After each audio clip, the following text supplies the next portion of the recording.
sini kami akan menyampaikan argumen-argumen kami tentang peran, tanggung jawab, dan profesionalitas seorang guru dengan subtema guru sebagai fasilitator dan guru sebagai otoritas pembelajaran untuk memenuhi tugas ujian tengah semester 1 Ilmu Pendidikan yang diampu oleh Ibu Novi Trilisiana MPD.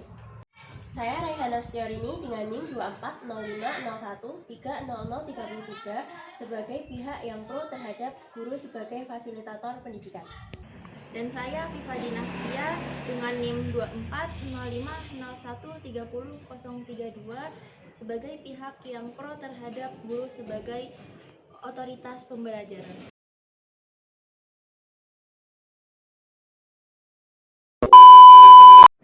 Yang pertama, definisi guru sebagai fasilitator. Guru sebagai fasilitator itu adalah seseorang yang membantu siswa untuk mencapai tujuan pembelajaran dengan cara yang lebih interaktif dan fleksibel. Mereka ini tidak hanya menyampaikan informasi, tetapi juga membantu siswa untuk mengembangkan keterampilan dan juga sikap positifnya mereka. Hal-hal yang bisa dilakukan itu adalah memberikan kesempatan partisipasi, menggunakan metode yang lebih interaktif, memahami potensi siswa, dan juga membangun lingkungan yang lebih positif, lingkungan belajar yang lebih positif. Kemudian guru sebagai otoritas pembelajaran yaitu seseorang yang memiliki otoritas untuk mengatur dan mengendalikan proses pembelajaran di dalam kelas, sehingga mereka memiliki tanggung jawab untuk menyampaikan informasi kepada para siswanya, menilai kemajuan siswa dan memastikan bahwa semua siswanya berada pada jalur yang benar, seperti memberikan instruksi kepada siswa, mengendalikan kelas, menilai kemajuan siswa, dan mengimplementasikan kurikulum di dalam kelas. Yang pertama, saya ingin membahas alasan saya mengapa saya setuju dengan ide guru sebagai fasilitator. Karena menurut saya, guru itu memang harus berperan sebagai fasilitator dan bukan sebagai otoritas pembelajaran. Karena saya percaya bahwa guru sebagai fasilitator itu sangat penting dalam proses pembelajaran.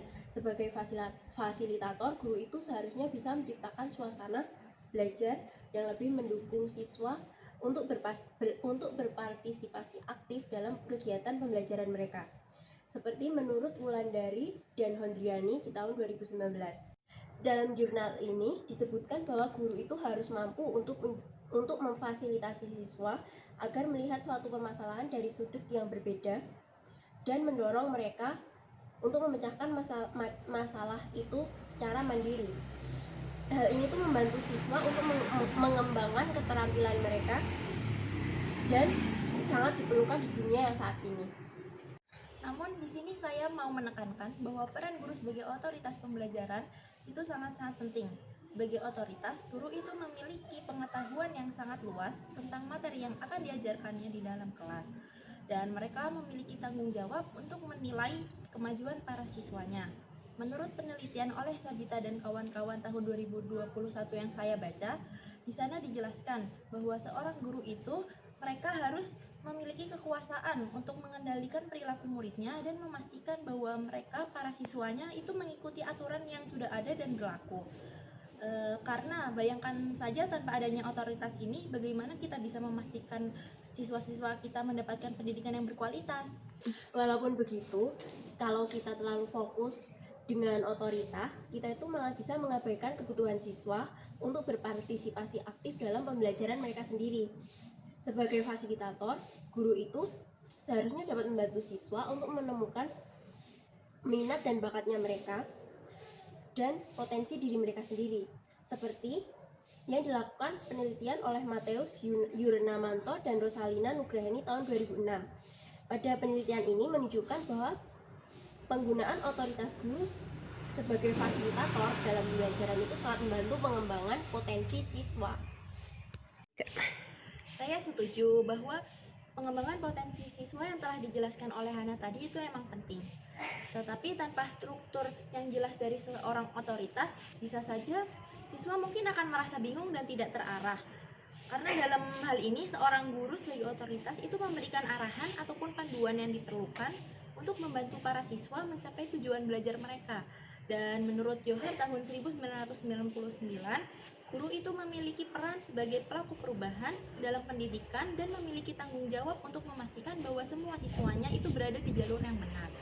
Tetapi kita itu juga harus mempertimbangkan dampak negatif dari pembelajaran otoriter ini. Seperti dalam penelitian oleh Lewin yang dilakukan oleh Lewin dan kawan-kawan.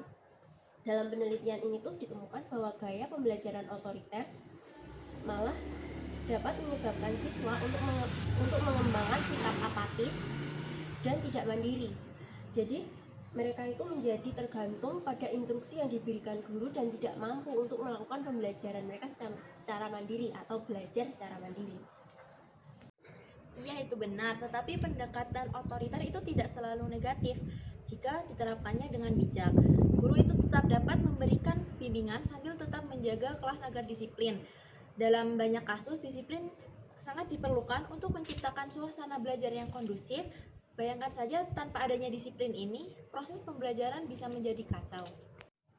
Saya setuju sih bahwa disiplin itu tuh penting, tapi pendekatan yang lebih kolaboratif antara guru dan siswa itu tuh juga dapat menciptakan suasana belajar yang lebih positif. Misalnya dengan cara melibatkan siswa dalam proses pengambilan keputusan gitu. Dengan hal itu kita tuh jadi memberi mereka rasa memiliki dan tanggung jawab terhadap pembelajaran mereka sendiri. Dan hal ini itu sejalan dengan prinsip-prinsip pembelajaran konstruktivis yang menekankan pengalaman belajar yang lebih aktif. Meskipun begitu, ada kalanya sebuah keputusan harus diambil oleh guru agar kelas tetap teratur dan fokus pada pembelajaran yang sedang berlangsung. Dalam beberapa konteks, guru sebagai otoritas pembelajaran itu lebih relevan. Untuk penerapannya, dalam mata pelajaran sains, matematika, dan fisika yang memerlukan konsep-konsep teori dasar, yang dalam hal ini guru itu harus memastikan bahwa siswa sudah paham betul dengan dasar-dasar teori yang mendasar sebelum menjelaskan lebih jauh dan lebih rumit. Seperti yang dijelaskan oleh Krisner, Sweller, dan Clark dalam jurnalnya mereka itu mengatakan bahwa memberikan terlalu banyak kebebasan justru bisa mempersulit dalam mempelajari topik yang rumit. Saya setuju sih Aski, memang ada di beberapa tempat dan waktu itu pembelajaran yang lebih terarah itu lebih diperlukan gitu. Namun bukankah ini tuh berarti guru harus lebih fleksibel dalam melakukan perannya sebagai guru? Di satu sisi harus bisa menjadi fasilitator dan di sisi lain harus bisa menjadi otoritas dalam pembelajaran. Ini tuh sesuai dengan konsep adaptive teaching yang disebutkan dalam jurnal oleh Tomlinson di tahun 2001, yang mana dalam jurnal itu disebutkan bahwa guru harus bisa menyesuaikan pendekatan mereka dengan kebutuhan belajar siswa. Jadi hal ini tuh bukan soal memilih satu peran, tapi bagaimana mengkombinasikan kedua peran tersebut. Kamu mungkin ada benarnya, Hana. Keseimbangan itu emang penting.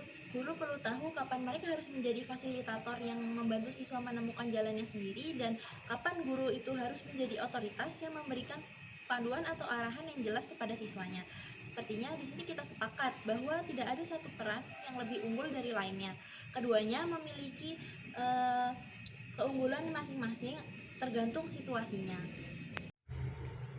Bener banget Aski, peran guru itu tuh sangat dinamis dan sebagai guru harus bisa beradaptasi sesuai dengan kebutuhan siswa dan konteks pembelajarannya. Jadi diskusi ini tuh membuat kita tahu bahwa kita itu perlu mempertimbangkan banyak faktor dalam menentukan pembelajaran yang cocok untuk siswa ini dan mata pelajaran tertentu. Jadi pada akhirnya yang paling penting memang memastikan siswa untuk mendapatkan pengalaman belajar mereka dengan yang terbaik lah ya, dan bisa membuat mereka itu berkembang dan menemukan potensi diri mereka sendiri. Sekian argumen-argumen yang dapat kami sampaikan mengenai guru sebagai fasilitator dan guru sebagai otoritas pembelajaran. Sedikit yang bisa kami sampaikan, kurang lebihnya mohon maaf. Wassalamualaikum warahmatullahi wabarakatuh.